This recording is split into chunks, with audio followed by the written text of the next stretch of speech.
Yo, muliro kati gwake muliro cheza abachala musunde muliro fire. Aha, yenze original Master Parot mbasaba mwena musubscribing ku good talent Jaja Bini yachikwasaganya n'omwana ono Sonko tubenga tugenda maaso nga tuteka music industry ku next level.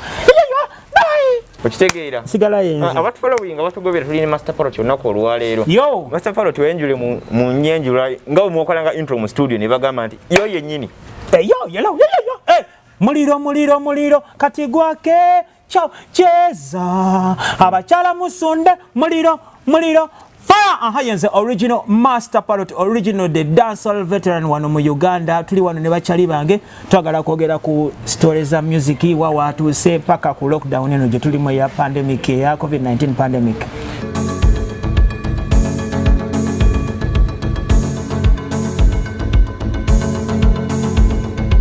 Buterevu ate kati tojja kubuuza nti tuli nanyo olunaku olwaleero why covid webanga ntadde ku side in social distance weeri ate abambaze nga batugema simanyi bagona be bakugema bangema ne olutambulira awo waliwo agenda tusangira makati kati agamba tebalinaani ono nga yebisinya kokolo balina Jeno Katumba gwe baleese balinaani ono kumbe tulina muyimbi tetulina Jeno w'amagye Master Parot abatugoberera subscribing eno bagita good talent yange nze Sonko Muhammad bwenti bwefaanana unywanyi yonga bulijjo mumanyi nenze kanzizeeko akokolo then tugende maaso ne Master Parot mukimanyi nti COVID-19 waali era ttira nnyo bulungi nnyo nyinyi ddala nga ovudde ku muliro kaluwa akalo omuntu kayinza okutegeererako akalala sabula akapiira tugende nayimba ekikompola nenyimba kikirikika nenyimba nancha nenyimba bambi olikabala katu nsabuddeyo male emisomojo featuring the legendary Chameleon nenyimba endala nyingi nnyo ekikompola funaka akapiira k'ekikompola mama ekikompola kinkompodde ne kinsula butereevu tulina ne Master Parot olunaku olwaleero emboozi nyingi nnyo oyongera otulokkalire twagala okwongera okumumanya Master Parot yani Master Parot gw'oli nzaalwa yaawa ndi mwana weeyo mu West oli Munyankole mukiga oli mukiga ojja otya mu Kampala banzalira wano mu Kampala banzalirawo Mulago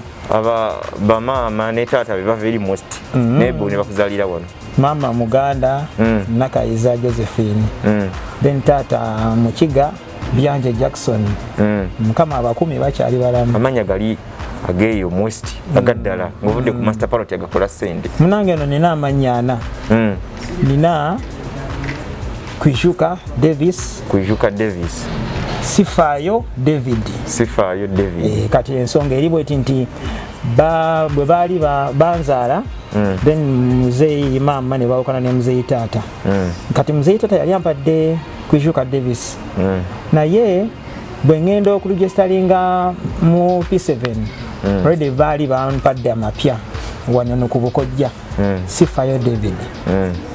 kati nembera nga nze Sifayo David mu documents zange nenga Kwijuka Davis yali emabega there was a reason Katonda yasalawo kati gonna nga twala then ate nange ate nenyongerako Master Parot. Master Parot. Master Parot be music bijjamu oti natandikira Kitante high school Kitante school yes muyimba mu school kwa yazulu nga biri bitya nali natandika dda nga mpuliriza ennyimba z'Abachacademas and Pliers z'Abajamaika ba Buju Banton ba Shabarangs big up to the Jamaicans kubanga baleeta wano style ya music ate nga efittinga mu Africa in African culture kati I adopted that style of music ya dancehall raga netandika okuyimba nga nyimba ne mukwano gwange Kyagulanyi Sentamu Robert president nga nkubanga Chacademas ngaze nga nkubanga Pliers ebiseera bifaa besi yali teriiwo twali babiri feka naye nga tuli bato twatandikira mu S4 Kitante School netugenda nga tuyimba mpola abo tutyo ba Eddie we bali Kenya Dream Studio yaliwo teriiwo Dream Studio ne Eddie we yali muto nga asoma ndowooza ebiseera ebyo yali ali mu higher za waggulu ezo katugambe Kabi University kubanga memories banga ddene yali nga Dream Studio yaje establishing nga tulina ku campus ku university nga tuvuddeyo awo tukyawutandisa okunyimbira ddala nga tukuze ebirevu bizze tuli basajja awo nalyoka aleta Dream Studios. Big up to Eddie awe. Olongo emotoka okugamba nti mugenda ku recording ennyimba olonga muddawa nga uwaje muri kujja mu recordingira nga by that time. Wabeerangawo no studio munnange ebiseera ebyo wabeerangawo kasiiwuukira wabeerangawo ennamulondo eno munda omwami waliwo omwami yaturecordinga Namulondo wane bweyogerere Namulondo ayo ku spring awo omwami Lubuulwa yakola album yaffe yasooka nga studio za ne VCL VCL yaliyo nga recordinga Steve Gini yaliwo ebiseera ebyo njogera ku 1996 baliyo nga bomanyi nti abantu bagala music bwobanga ogezaako okuba ekifaananyi n'okujjukira mu Uganda mwali mu radios nga Mekoba TV komugamba nti kawedde nkatwala wana tusobola okukalaba TV yalabika yali bali bagiyita UTV ebiseera ebyo yali ya gavumenti ate nga video teziriiwo bakwata captions nga muli ku stage then ne baplayinga captions eza performance ne bagattagatta ne basala ku tape yalinga tape oba CD yaliwo tape kati mu studio mubeeramu ekintu nga kinene kitambye ekyo kibatera okukozesa era kati anti ffe bagenero tulina obbabulira ebyaliwo nga tukyali balamu kyekyo lwaki tulina genero bwebata balegends kati olwomujja mukuba kayimba ki akasooka okuteeka mu maaso g'abantu nti bali bakayita kikompola nga kagenda wakalikodingirawo olwo bakalikodingira mu Dream Studios ya Eddie Yawe olwo Dream Studio emaze okujja amaze okubeebwerwa akomewo Eddie Yawe Dream Studio akoze Dream Studio ffe nga tubeerawo kuweka mwoca nga tubeerangawo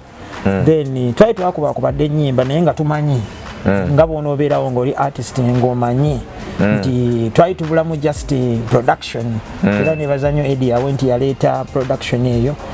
tetusobola okukikuba natandikira ku Kikompola nekibobonga Kampala ekikompola olwo president w'NUP ebiseera ebyo Kyagulanyi ng'ayinawo ki alina kagoma kalubendera yalina kagoma ne Firebase already yali established nga weeri alina nyimba zaali nyingi mutabani wa minisita ye yayinawo kyomutegedde Bebe cool bidandise ali mutabani wa minisita ate nno ye teyali mu Firebase ebiseera ebyo naye yali atandise oyimba yali ayimba nga ayina ennyimba ze yayina kolabo ne Chameleon yayina tanta kauna wajanyo wajasebo yayina nyingi yayina Rafiki yayina ennyimba nyingi ebiseera Rafiki sirwa Chameleon awalo Rafiki yasooka yali bali babita Rafiki he had some good songs by that time ngani ayina akazannyo goganti kati gundi gwe bajja ne bakuba endulu ne bagamba nimbi gundi yaliko Chameleon yaliko alina Mama Mia yayina Mama Mia Mama Mia tumesana wewe watoto wa nani okay myaka kyejo twogera ku myaka ki tulaba twali twazaalibwa twali twakazaalibwa twali myaka kyejo tuli mu myaka 2 byonna mbigasse awo nakolera Kikompola 27 ali muzaale 27 awo memories mbona zijukira obulungi okay gutwina nokoro twine Master Parot abasajja abakalakata wano muliro kibuga Kampala muliro jangu jingo yongere tunyimiza emboozi gwa kurukize wabeera mu kenene by that time nze Parot nabeera mu nasoka kuba mukwano gwa Bobi Wine era kati ye mutwalanga muganda wange then genda mu Firebase nabeera mu Firebase era Firebase yansangawo kubanga nalinga mwana wa waka benavaayo nengenda mu Lion Island nemberayo ebbanga benavaayo nenyimba nze kawe nayimbira muliro mama w'abaana webale onjagade webale yonkolera nsima nyo awo naluyimba ndi nzekka nenyimba nakyanga ndi nzekka then nenvaayo recently mbadde ntera okukola ne David Lutalo mu The Hairs nga mpa emirimu nga tukola nenkolayo n'ennyimba endala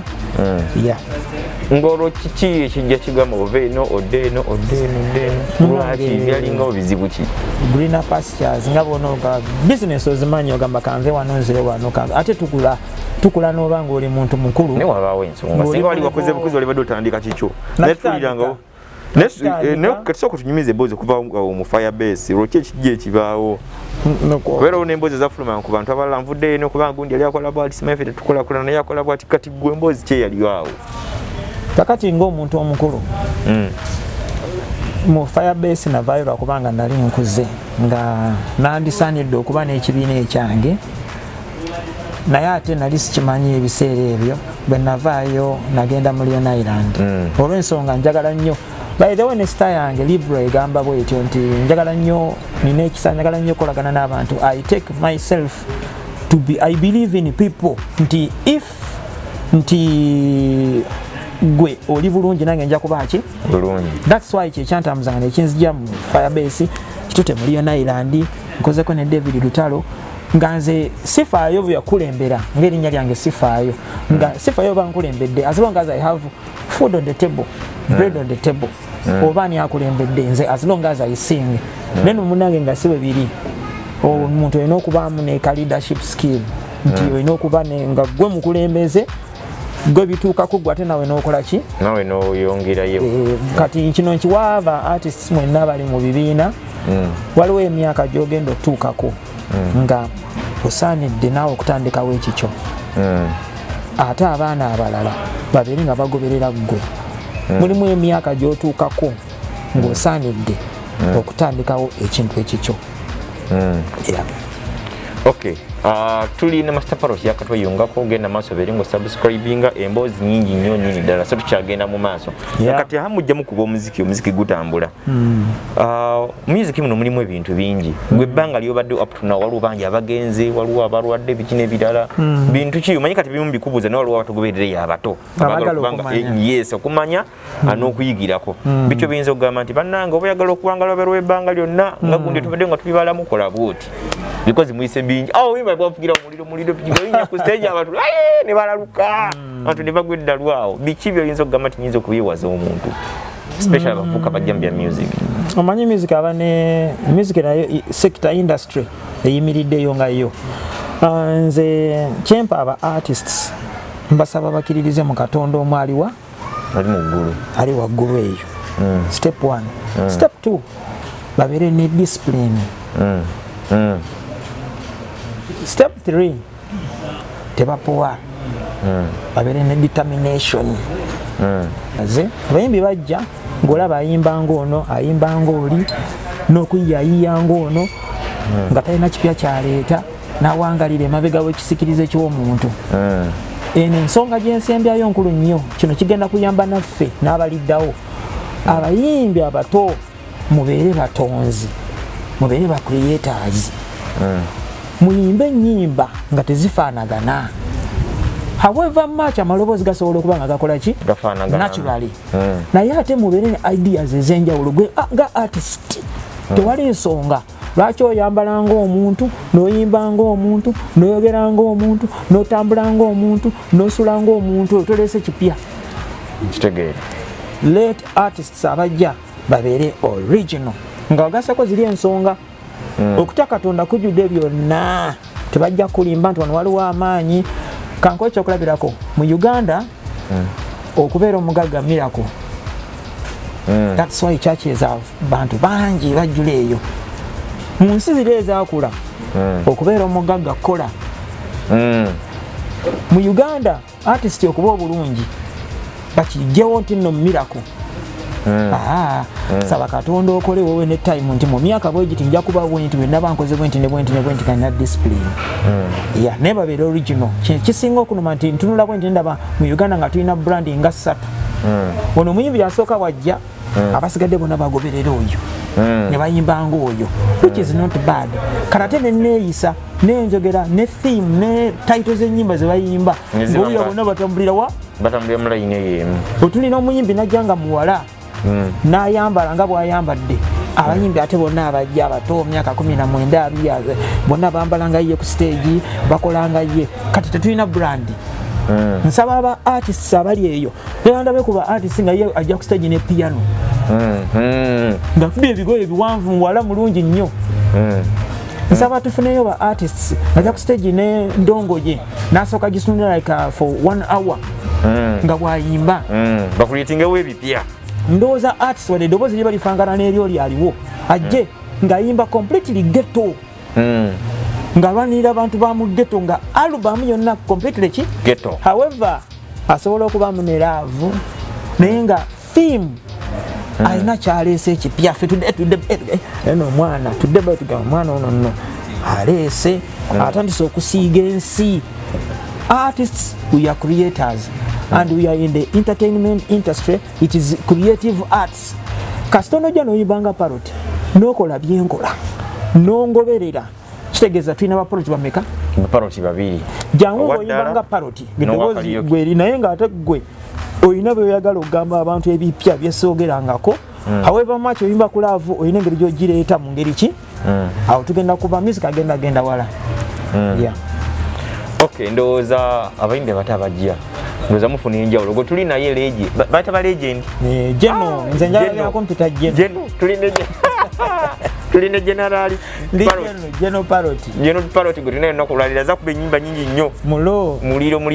mpitirivu nnyo abasajja balina akazannyo bwe kati waggulu. Master Parot ebyokusoma bye byali bitya? Nasoma nafuna sasoma nnyo naye nakakasa kubanga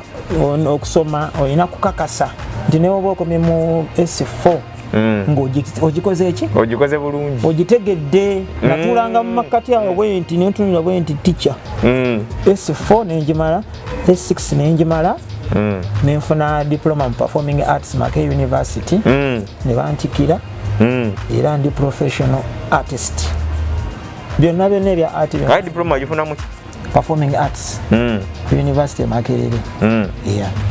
Ebiseera ebyo ne banne mu bye mwabeeranga nabo ebiseera ebyo baali bagiyita MDD music dance and drama gye baakyusa ne bagamba okukyogera obulungi erina kubeera diploma in performing arts. Banno be mwalinga nabo talk about Chameleon, Robert Kyagulanyi Sentamu Bobi Wine tuyina mu weatherman betwalira bamba avaawo baafa Firebase erinnya Firebase ogambe waliko mu Firebase era kimanyi atandikwa nga weeri na Firebase era yansangawo nga nze nali family friend ekamoncha byonna bigenda okubeerawo events feba players ba events era twaliwo olowooza erinnya livaawo yitibwe Firebase nga bomanyi nti twabeerangawo ne tunyumya nti biki kyo kitegeera kati lumu ebiseera ebyo nali mbeera Makerere mu Kivulo nga ndi teenager nga sinagenda kamwokya wabeerangawo abayaaye Makerere mu Kivulo nga beeyita ba Firebase kakati bo nga si bayimbi then mukama wange oba mukwano gwange muganda wange napiikinga interest mu linnya ki Bobi Wine then nalyoka akola Firebase crew ne tugitandika naye nange erinnya lyava Makerere mu Kivulo wabeera nga bagee babayita abalaifu bakuuca bakwizera abaane eyo gundi Makerere mu Kivulo gye nabeeranga then we natuuka mu S4 nenduka ngenda ekamwokya the rest of my life ali mbeerawo Makerere mu Kivulo erinnya gye lyava ngenda kubuuza nkitegedde ngenda kubuuza ku nsonga endala bbiri ebintu bikiragalagala talk about njaga kupa ebikyusa ku bwongo bw'omuntu nyaga tugereho ku mboozi eyo abavubuka bangi gye bali basinga obungi nga gavumenti beegomba oli bayinza bamuwala bwaze bwayambadde ku stage bwali ne bagoberera ekyo the same thing waliwo era abamu ababeerawo ng'agenda kugoberera nnyo nnyo omuntu agambye nti kati nyababeeranga gundi ndaba anywa enjaga ndaba akola kino ebimu baba bawulira nabiwulire n'agenda mu layini eyo tugenda okusaidia ebiragalalagala ebintu bino wali bikozesezaako gwe nabikozesaako naye nga bwomanyi naturally kati kankubulire ebyenjaga na biki byonna byonna mu nsi mu Africa tulina obuzibu nti waliwo ababikozesa nga balina ssente era nga bamaze obbakebera obwongo nti obwongo bwe tegwanidde kukozesa bintu bino. Ekisookera ddala mbivumirira si birungi. Tonywa njaga? Sinywa. Naye waginywako? Naginywako nenjivaako sobola kulimba. Ng'olukye yakuttira ani? Ate nga egenda tegenda nga bw'onoogamba musirya kawunga. Oba muwogo oba ki. So wagezaako okunyonyokozesa n'otuka time ninga olaba tegenda. Abatulaba bansonyiwogereza enjaga ku mmere naye onogamba sikozesa kino neetonze. So wagikozesa n'olaba nga tegenda nogaako giveeko. Olwaginywera emyaka ng'emikolo okugambira njaga naye tegenda kangiveeko. Evans nabeeranga mu bantu nga bakozesa enjaga sobola kubala myaka naye enjaga omuntu ajagala bwagazi oba neegaana naye tulina okulaba nga tugirwanyisa. Nagikozesaako naye nga Wala tebigenda.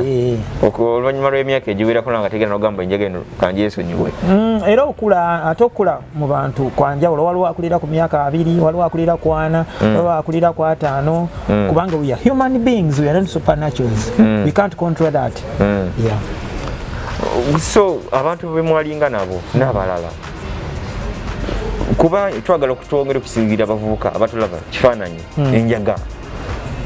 kiki oyinza okugamba nti omuvubuka tasaanyire kukolera njaga because emboozi waliwo gye tukomedde mu kkubo ng'ogamba nti waliwo abantu be bakebera obwongo be bamanya ne babagamba nti gosobola ogikozesa si bwe ŋŋambye nti enjaga eyo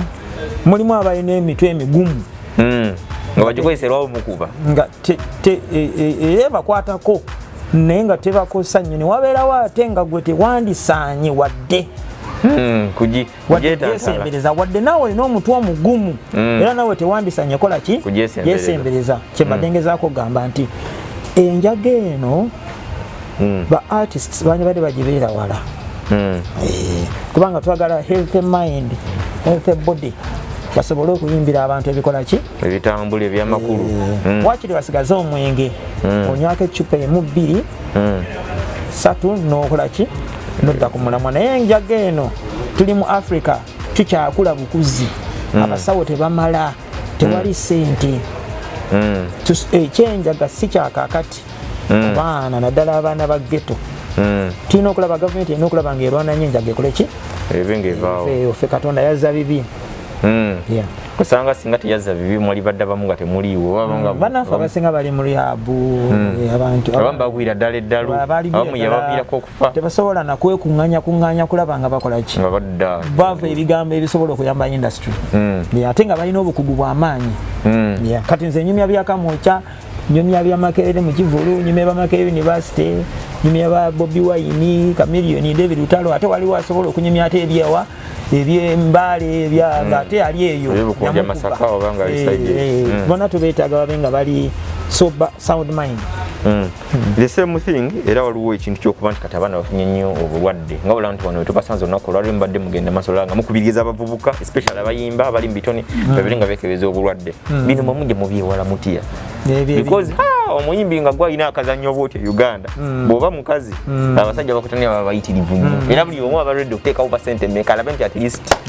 ayozaamu bw'oba abasajja ate kati bashuga mame bajja banja bakuwukira ku stage naye n'otuneeza n'ogamba ndabika mpedde maama bino mwabirwanyisa nga mutya Katonda yatuyamba nti twali bagumu nnyo nga mbatya twatandika okuyimba nga tuli bato ne tufulumya ennyimba zaffe nga tuli bato kitegeeza sexually oba okwatractinga ku bantu oba tonnabakola ki beera active nnyo myaka emeka joga mutatera beera active nali mu S2 ng'olina emyaka ng'emeka emyaka gy'S2 nga myaka 12 awo abaka kati ekimanyi twesanga emyaka 8 10 ng'ebintu ategeera n'okubisinga ggwe anti generation nzija era tabeera waliwo influence kati ffe wetwabeereranga TV emu ekuba mawulire webekubyeyo ka music ekuba zaffe nga tuli ku stage nekuba ne Dolly Parton nekuba ne reggae wa Lucky Dube kitegeera kakati ffe ekyatuwonya TV tezaaliwo social media yali ntono kakati omwana alina emyaka 12 yaliwo kuwadda kati waliwo internet yaliwo social media teyaliwo waliwo internet kati omwana aba 12 years nga alina iPad nga alina esawa yakafati ajja biyiga kitegede kyokka capacity ya government teina maanyi ku restrictinga ku lookinga n'abazadde bali mu kunoonya ssente kati omwana abeera lowooza omwana omutali emyaka 12 agugulinga ne bwe nkwata essimu yange eno wendi nengugulinga nsobola okulaba ekifaananyi ekibi ennyo nga nkirabye kyokka eno essimu gye nnina waliwo n'omwana omulala omutwe 12 akola agiyina nga essimu yemu era nga n'intaneti agigendako TV zino engeri gye balagamu ebintu tewali gavumenti efuddeeyo era nkubira omulanga gavumenti nti mu making sure nti buno obuzannyo buno bwe balaga ne katandika mwaleyo tikutandikidde eno mwana mulenzi yalengera mwana muwala bali batonga baagalana era biki obuzannyo obwetaaga okubeera obuzannyo bwa laavu butandika ku 6 ez'ekiro twagala education nkulaakulana okuva ku makya mawulire paka ssaawa 5 okitegedde yamufunisa olubuto wamufunisa olubuto ne bagenda simanyi n'alugjamu ate nno bakuva buto nga beeyagala kati ono we 12 ng'alaba akazannyaako alengera omuwala omulala ng'akola ki kati balina okweyagala ebyo bikola mu Amerika abagagga kati tulina okulaba nga system ya TV ekyuka ekirala gavumenti etekemu amaanyi mangi nnyo okulaba nga ekola restrictinga amasimu gano abaana bafe abato ge bafuna baleme ku accessinga ki bintu ebyo tekinologiya alina okujja nga bategeera ne bamanya nti essimu ya mwana muto kati osanga omwana omuto alina emyaka 14 ng'ali ku Facebook nga yalimba mu mukulu kati ekyo kyatutaasa nti ekyatutaasa all in all ensi yali ekula bukuzi ng'obuseegu buki nga butono ekyo kyatutaasa kyasinga otutaasa kyova era kati abaliwo essaawa yakakati omusanga nga myaka 19 nga yimba kuzali era nga amanyi n'okusinga kati amaanyi balina gateekawo gavumenti generation eno egenda kuzaala myaka 13 14 12 ate kati ffe tetusobola kugaana kubanga nze nina muwala wange mwana miisi wange bagenda mumuweereza essimu taata bali mu Amerika agenda mumuweereza smartphone okitegedde alina okulaba ebyo ebintu kati nze mba ntunulira gavumenti ne bagamba nina omwana agenda okutandika okulaba ebiki ebintu ebyo UCC mukozeewo kyo ku restrictinga muwala wange ono aleme kulaba bintu ebyo kutandika bissa mu nkola but before UCC era kati omuzadde yaba contribution esooka okulaba ate ng'omwana omuzadde nagambye anoonya muwugu talina budde abamu tebaasoma tebamanyi na kunyiga smartphone naye asobola ogigulira omwana kuba sente abaaziina yes ndowooza ensonga tuzitegera bulungi naye akatweyungako era tugobera tuli ne Master Parot Yiino Master Parot asajja bakuba ekintu kino e Uganda wano naye tugeze kolera nga tugeraageranya ebiseera ebyemabega n'ebyakakati n'okwongera okumumanya ye nga ye Master Parot uyo wanya abutaddako waggulu nnyo so kakati Master Parot tukyagenda maaso tulabisa kakati abaana bayimba bakuba music ne sente ntini nnyo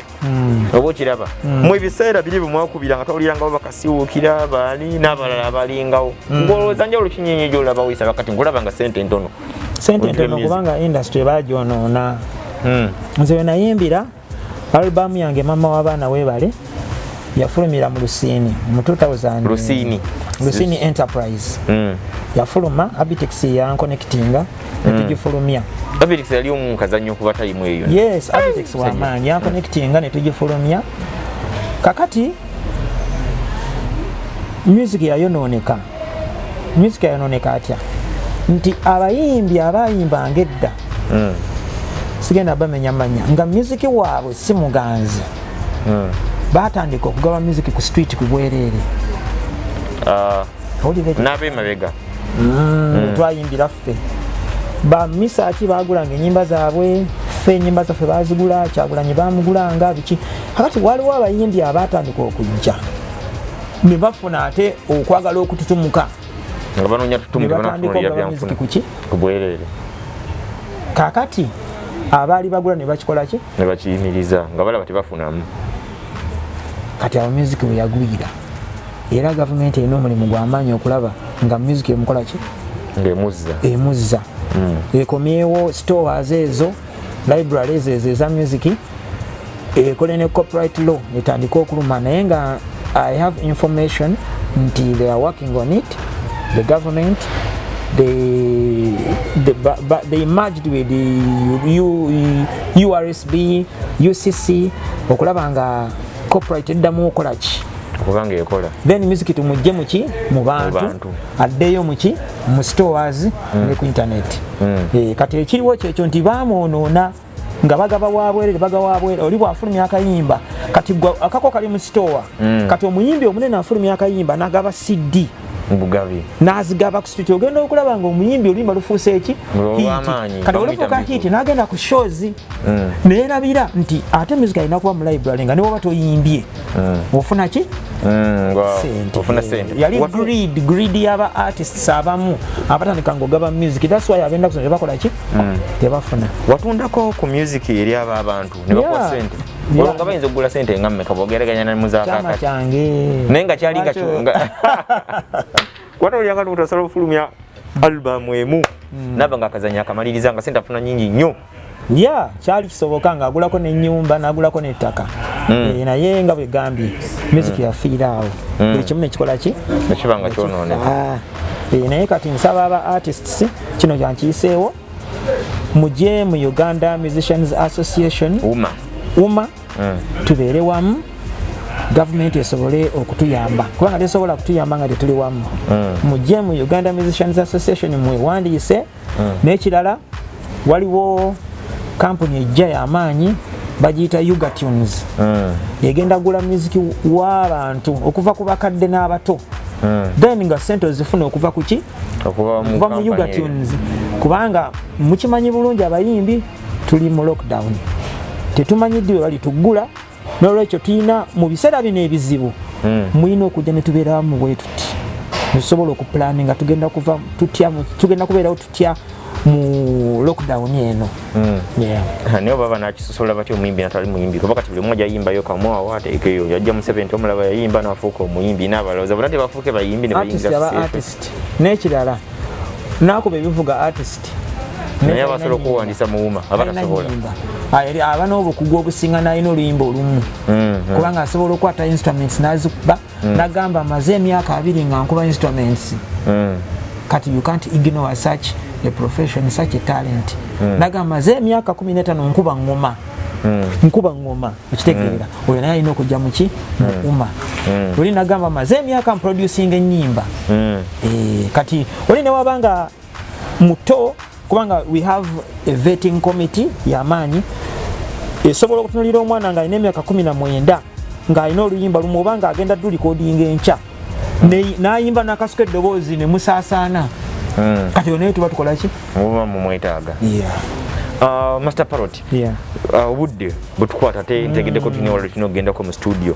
bwe tujja essaawa yakakati ng'embeera nga bweri Master Parot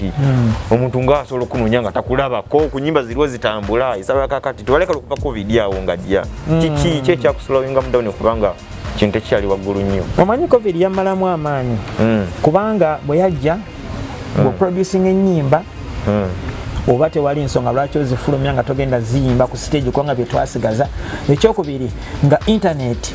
siriiko nnyo nga sigenda yazifunamu ku YouTube nensooka nkwatamu YouTube toliiko nyimba mwazi wanga malala ezasooka ne baziteeka ku pride kati tugezaako ku bannanga abamu babikola kwebali naye nga bw'omanyamu human sobola kumanya buli kimu right now lockdown eyokubiri yazze kati sigenda kukola ki kufulumya kulinda nsaze wangole eki otandika okufulumya kubanga eno lockdown eyazze erabika egenda kulwawo doli ebyobufuzi byagezako ogisika era njagala okutegeeza abatulaba waneno nti tulinayo oluyimba olupya ne Captain Dollar ono yayimba emmese emmese gyali nkutidde tujja munoonyako akoze oluyimba baluyita ojja kulokoka gospel agamba ojja kulokoka naze mugaa sijja kulokoka waliwo ogundi awo eri awo waliwo yafuuka pastor Captain Dollar yagenda nasa yalokoke wakayanja chachi tanatandikayo chachi yonna tanatandika naye nga artist yabadde ngamba nja kulokoka twali tuli awo nangamba yago Parot ojja kulokoka namaga sijja kulokoka nanga ojja kulokoka namaga sijja kulokoka noga tugende mabega wo muzindaalo tune tufulumye era kati nja kubanka bawa Okay. So bye bikyeshinga nga kipya kyoyinawo video tenabakolebwa video tenabakolebwa audio yakafuluma n'ekirala abayimbi lockdown yazze amaanyi abantu bafa mwambale mask yange Yiino wano bayida abantu bakubirize mwambale mask munaabe engalo kuba tolina nnyo nsonga tewali nsonga lwaki ova ewaka musanitizinge mugende mwegemese obulwadde bw'amaanyi butta abantu buli kanaku n'olwekyo njagala mubeere nga muli balamu ne bannayuganda bonna okutwaliza awamu ekirala abayimbi mufune ebyokukola ebirala kubanga lockdown si yagenda kati ate music industry sector eri wansi mbasaba busabi tulabe nga tukola ebintu ebirala ate era mujje mu umma government esobola okutuyamba nga tuliwa nga muli wamu tulabika nga tutuuse okuba nga tugenda kukomekeza program yaffe y'olunaku olwaleero tuli ne Master Parot gwe tukyali naye ne tugenda banga tumaliriza Master Parot mbadde nsaba ompeemu akapeera ng'oyogera nti good talent abantu basubscribing musajja ali mabega wa kamera eyo mulaba muyita Jajja Bin BIN musajja oyo ye producer wange ye kamera person wange ate azannya comedy nze Sonko Muhammad erinnya lyange naye oba oyogedde good talent Jajja Bin ekiba kinkolera ng'otabula ennyimba muliro kikompola bikibikiroga basabasonye good talent Jajja Bin gyali eyo muliro kati gwake muliro cheza abakyala musonda muliro fire yenze original Master Parot mbasaba mwena musubscribing ku good talent Jajja Bin yakikwasaganya n'omwana ono Sonko tubenga tugenda maaso nga tuteeka music industry ku next level ndoza mumulabi Master Parot kutufanya noko lwali atukubirize ebintu bingi nya bavuka twekuume endwadde weziri zitta COVID-19 naye wajja atumwekuume mask sanitizing n'ebirala bingi nnyo nyini ddala nga tetunaba kubanga tusuuda kiki wali yagadde okubanga ogamba abatulaba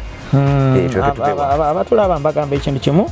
first of all tulekerawo okweraliikirira kubanga weteraliikirira COVID ajja twanguya tubeere nga tuli bagumu tugoberere amateeka g'abasawo ge batugamba bw'oba tolina nnyo kikutambuza beere waka twambale mask tunaabe engalo sanitizinge kati mbagamba kino nti tulina okukimanya nti gavumenti ekintu kino kyagizitoyeeko nga gavumenti zonna ez'ensi yonna kati kiri ku ggwe Sonko ku Mr. Bin ku mze Master Parot ku Dickson nti tulina okulaba nga tukirwanyisa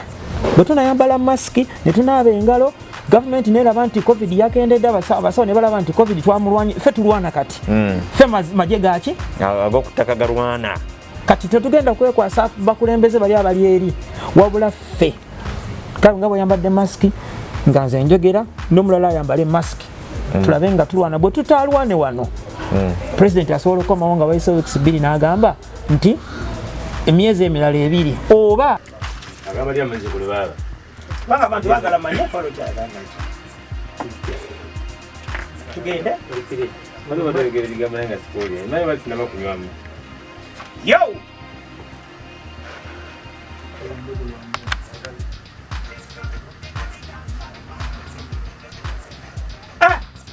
Master Parot ni mwana wamme wa wano njagala nnyo ebintu byaffe ebya wano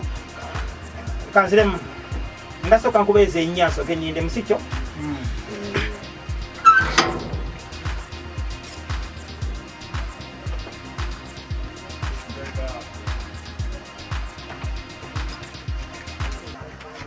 Master Parot ndi mwana waffe wa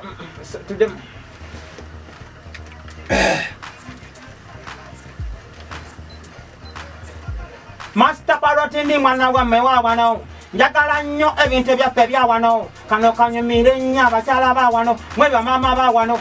mwe bimuli bya wano Master Parot ndi mwana wamme wa wano njagala nnyo ebintu byaffe bya wano kanyumire sorry wankujja wala yo kale Asambeze ko ko Mutani kana kandu ko. Bajja kaleeta ako kaveeko kazi. Mugavego.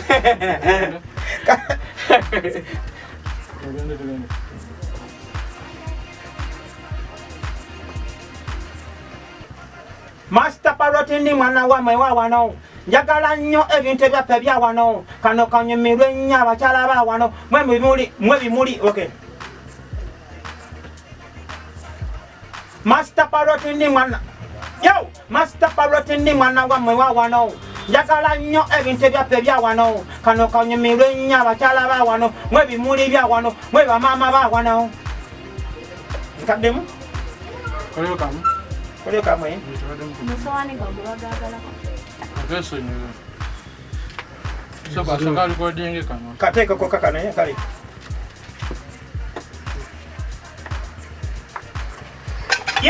Yo, Master Parot ndi mwana wa mwe wa wano. Njagala nnyo ebintu ebyaffe bya wano. Kano kanyumirwe nnyo kanyumire. Ngenda kola teke bio mulundi ogwo gumu nga tetwogedde tugende.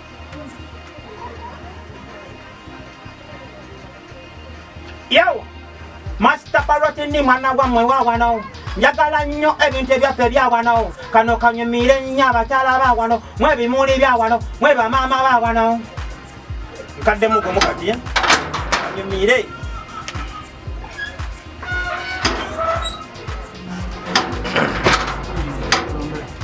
Yes. Yo, Master Parot ndi mwana wa mwe wa wano. Njagala nnyo ebintu ebyaffe bya wano. Kano kanyumire nnyo abakyala ba wano. Mwe bimuli bya wano. Mwe bamaama ba wano. Katugende maaso eh? Mwagadde nnyo muziki gwa wano. Mbamega kati muziki gwa wano. Temuzina gali kati muzine gano. Mubasikirize Uganda bajje wano. Mubasikirize Uganda bajje wano. Kai, tugende maaso eh?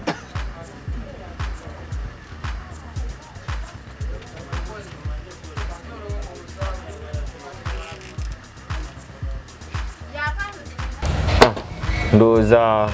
bwotyo lutambudde olunaku olwaleero erinnya lyange nze Sonko Muhammad tuli wano ku Good Talent ojja nga otuwa endowooza yaawo ku section y'okubeera nga tukomentinga jjajja Bini abeere mabega wa kamera era ye producer mubeere bulungi mweraba.